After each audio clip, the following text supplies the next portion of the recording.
जग में सुंदर हैं दो नाम, चाहे कृष्ण कहो या राम। लेकिन लोग फिर भी इन दोनों में अंतर बता देते हैं। भगवान श्री राम ने जीवन में कभी झूठ का सहारा नहीं लिया। उनका जीवन एक आदर्श जीवन था, जबकि भगवान श्री कृष्ण ने युद्ध में विजय के लिए पूर्व से स्थापित आदर्श का अनिवार्य पालन नहीं किया, बल्कि विजय की प्राप्ति के लिए पूर्व निर्धारित आदर्शों का उल्लंघन किया। फिर क्या कारण है कि कोर्ट में गीता पर हाथ रखकर कसम खिलाते थे, रामायण पर नहीं?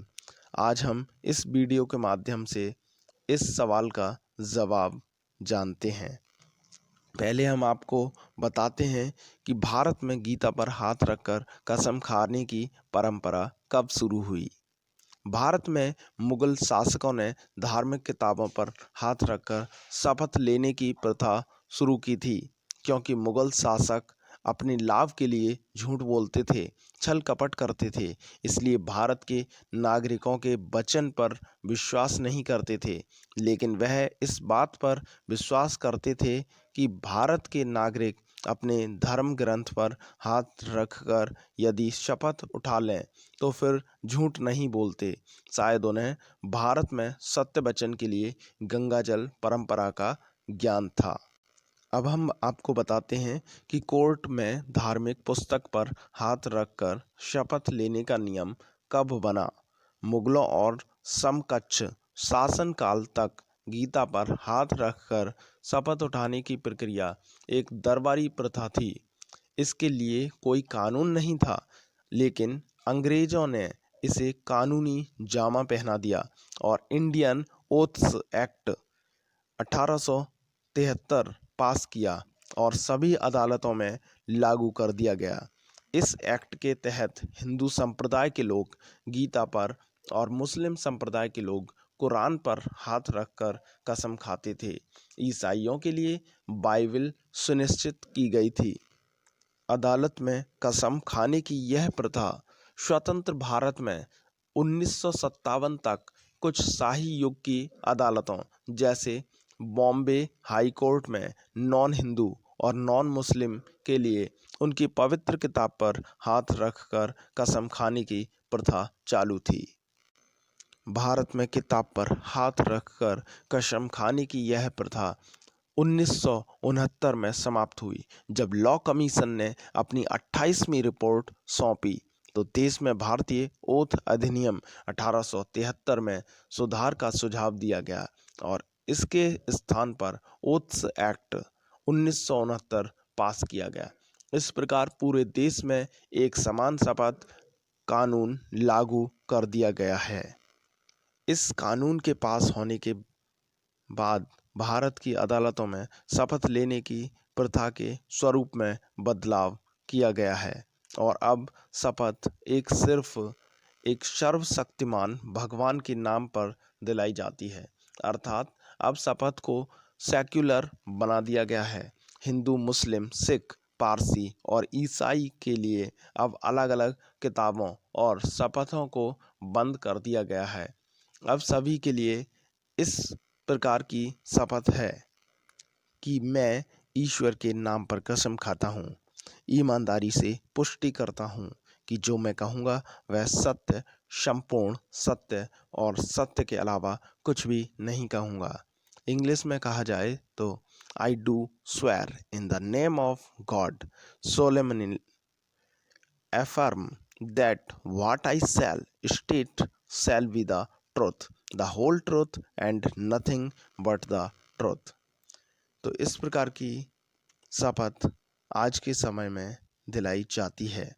यहाँ पर यह बताना जरूरी है कि नए ओथ एक्ट 1969 में यह भी प्रावधान है कि यदि गवाह 12 साल से कम उम्र का है तो उसे किसी प्रकार की शपथ नहीं लेनी होगी, क्योंकि ऐसा माना जाता है कि बच्चे स्वयं भगवान के रूप होते हैं।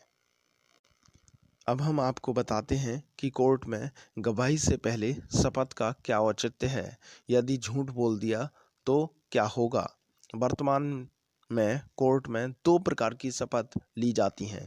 पहला जज के सामने मौखिक रूप से और दूसरा शपथ पत्र पेश करके। अगर कोई व्यक्ति शपथ लेने के बाद झूठ बोलता है तो इंडियन पेनल कोड के सेक्शन 193 के तहत यह कानून अपराध है और झूठ बोलने वाले को 7 साल की सजा दी जाएगी। इतना ही नहीं, इस सेक्शन में यह प्रावधान है कि जो कोई भी गवाह किसी न्यायिक कार्रवाई के किसी मामले में झूठा प्रमाण या साक्ष्य देगा या किसी न्यायिक कार्यवाही के किसी प्रक्रम में उपयोग किए जाने हेतु झूठा साक्ष्य बनाएगा तो उसे 7 वर्ष के कारावास और जुर्माने से भी दंडित किया जाएगा। यह अपराध तभी दर्ज किया जा सकता है जब गवाह ने सत्य वचन की शपथ ली हो। यदि वह शपथ नहीं देगा तो शपथ भंग का अपराधी भी नहीं कहलाएगा। चलिए अब हम इस सवाल का जवाब देते हैं कि गीता की शपथ क्यों, रामायण की क्यों नहीं। मूल प्रश्न हमारा यही था। तो कोर्ट में गीता की शपथ क्यों नहीं ली जाती, जबकि रामायण हमारा सबसे लोकप्रिय धार्मिक ग्रंथ है। इसके पीछे लॉजिक यह है कि रामायण भगवान श्री राम के जीवन का वर्णन है। रामायण से लोग आदर्श जीवन का मार्गदर्शन प्राप्त करते हैं। रामायण लोगों को आदर्श जीवन के लिए प्रेरित करती है, परंतु गीता हिंदुओं का एक ऐसा धर्म ग्रंथ है जिसमें जीवन के लिए मार्गदर्शन उपलब्ध कराया गया है। यह केवल महाभारत युद्ध का विवरण नहीं है, बल्कि सत्य की स्थापना के लिए मनुष्य को किस प्रकार के आचरण करना चाहिए उसका विस्तार से विवरण है। हिंदू धर्म में गीता, इस्लाम में कुरान और क्रिश्चियन में बाइबल समान रूप से मानव जीवन को मार्गदर्शन करने वाले धर्म ग्रंथ माने गए हैं। ऐसी ही मज़ेदार व विज्ञान से संबंधित और दैनिक जीवन से जुड़ी हुई जानकारियों के लिए हमसे जुड़िए। अंत में फिर से जय श्री राम, जय श्री श्याम।